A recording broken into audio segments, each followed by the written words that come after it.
Okay, so when you're reading your chart and you want to know, like, what does your chart mean? You might just do like your AstroSeek and see what they tell you what it means. Okay, and I always suggest you get a second opinion. Get a third opinion if you want to. And just know when they give you your little rundown about what all your planetary placements mean, it's just a roundabout calculation. Okay, it's not all going to be completely accurate to you because you are a very unique individual. Okay, only you know what your chart really means. So this is why you should learn to read your own fortunes. You should learn to read your own chart. We can read books, right? Like big people, big adults. We should be able to read our charts like big adults. You shouldn't need to have anyone read over your life. Okay. And we need to understand this because some people do not read your charts correctly. They're misguiding you. Okay. And some of them get paid to do it. So it's important that you can read this for yourself and know what it means for yourself. Okay. And it gives yourself your own peace of mind. Okay. So yeah, when you get your birth chart, you can see like your planets and their placements in those houses. Well, just know those houses have a specific meaning. Just like the houses have a salt, the houses have a stone. And I showed this in some of my other videos. If you want to go back and watch some of those other videos I have, every house has a meaning. Okay. And then the planets, they have a meaning. Okay. And each house has a ruler. They have a planetary ruler. Okay, and say like, okay, Aquarius is ruled by Saturn. If I have Saturn in my house that's ruled by Saturn, it's very powerful placement. Okay, and anything else that's under Aquarius, basically in my house, falls under Saturn because Saturn is the top dog in Aquarius because he rules that house. Okay, so I've drawn some information here just to kind of give you like a roundabout idea for when you're reading your own chart, how you can start utilizing the information pertaining to your zodiac placements and planets and houses, how you can collect this information and, you know, basically get your prescription that you need. Okay, so let me turn this around and I'll show you what I'm talking about. Okay, so here I have done the traditional house planets. Okay, and they're traditional rulers. Okay, and I've divided the chart once again with your sun and your moon. Okay, and notice how Saturn, he's right here. He owns the house. He's the father. Okay, and then you've got Mercury, Venus, Mars, Jupiter, Saturn. Mercury, Venus, Mars, Jupiter, Saturn. And then this is also pertaining to Uranus. You've got your Neptune and Pluto. They come into play here too. Okay, but this is the traditional. Okay, and with your traditional, each house is assigned a number. Okay, and we always start in Aries. Okay, and I've done this with the balance. I've done this with the balance here, the equinoxes and the solstices to give us a balanced wheelhouse. Okay, I've utilized Cancer here at the top and Libra over here. So these are the planetary rulers, and then you have your names of the houses that go underneath, and they're counted. Okay, and then you got your 1, 2, 3, 4, 5, 6, 7, 8, 9, 10. Okay, now these are also cardinal fixed mutable, fire, earth, air, water. And let me write this out.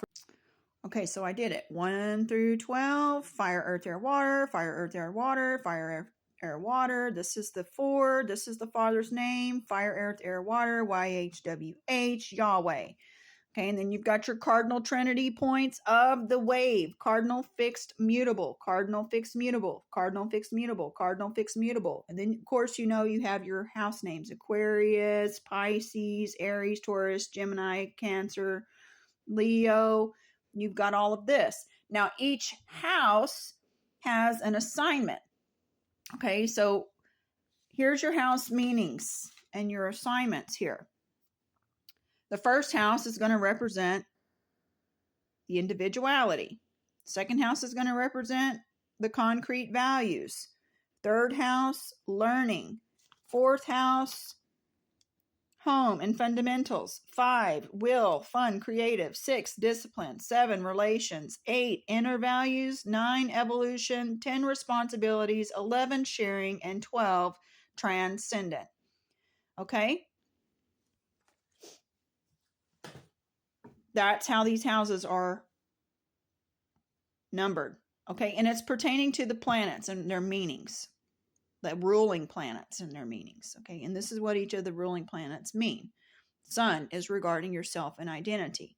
So wherever your sun sign is at, okay, and say like my sun sign is over here in Aquarius, okay, it's in the 11th house of sharing.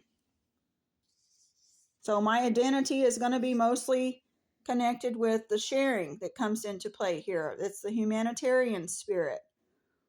Okay? So that's how that would play out here with my sun. Now Mercury is thought and communication. Venus is for love and fortune. Moon is for mood and feelings. Mars is for action and completion. Jupiter is for growth and luck. And Saturn is for mastery of time and boundaries. And so wherever these planets are, this is what they kind of mean. There's other meanings that you could look up to give you a very more well-rounded explanation of what these planets are trying to convey. And then you can take these planets and place them in your houses, and you can see how this would play into your house roles. Okay? And so when you're born, you have your birth chart where all your planets are located, right, to set the stage. The stage has been set. Okay? And then your planets, they evolve in and out. In and out. They make their great cycles, right? And as they go through these houses, it has a specific meaning for you depending on which house you're in and where your planets are at. And I've shown before how they can make shapes, right? And you'll have your opposition. There you go. There's your 2 dots. You'll have your trine. You'll have your square. And then you'll have a sextile. Okay, and a lot of these are measured with your house that's directly in opposition towards you. So like for me, I'm Aquarius. The house that's in my opposition is going to be Leo. And see, a lot of people would say Leo is my enemy sign. I do not look at my chart as having enemies. I do not have any enemies. I am a member at peace. Okay, I'm not worshiping anything. I'm not on a worship. I'm on a peace mode. Okay. Peace mode for life, guys. I don't look at anything as being evil or in opposition against me. All things work for my benefit and pleasure. Okay, so this would actually be like a polar opposite of me, which would be a counterbalance, in my opinion. These people who are Leos, they're going to be a counterbalance for me. We're going to clash, yes, because we are polarized opposites, but at the same time, opposites attract. You need to know this is even shown in your Great Pyramid.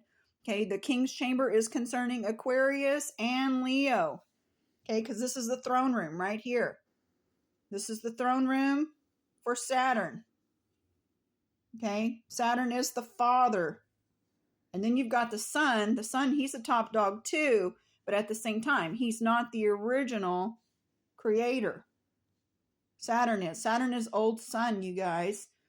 Saturn is who gave life to our sun. Okay, if it wasn't for Saturn to be the sun who blew up, that's how he got his ring, right? He gave Mother Earth the pole, which caused the great pole shift. Okay, this is a great period in man's history. It's seen on the wheel. It's seen on the grand clock. This is what gave rise to our sun and brought life to this planet. So without Saturn, we wouldn't have that. And that's why Saturn is considered Father Time, Kronos. Why he has the great sickle, because he's the great seed planter. He's a part of the communication system. Okay? Without him, there wouldn't be a great means of communication. And notice how from Saturn to Sun, there is a straight line. Okay, and I've shown you before how they work together. They're not against one another. They work together. So it's the same thing over here. These signs work together. They're not enemies. They're just on an opposite side of the wheel. Okay, now you'll find that too in your life when you start doing this, a lot of people who are located near you, okay, or in opposition towards you, you get along better with them. Okay, because this is a psychology. This is all psychology. This is all concerning the mind, the firmament and the mind. This is the weather. Okay, and you've got your collective weather for the collective masses, and then you've got your personal weather, and that's where your birth chart comes into play. So you can read your own personal weather. So you don't have enemies, you have balances. Okay, and that's where your trines and stuff will come into play.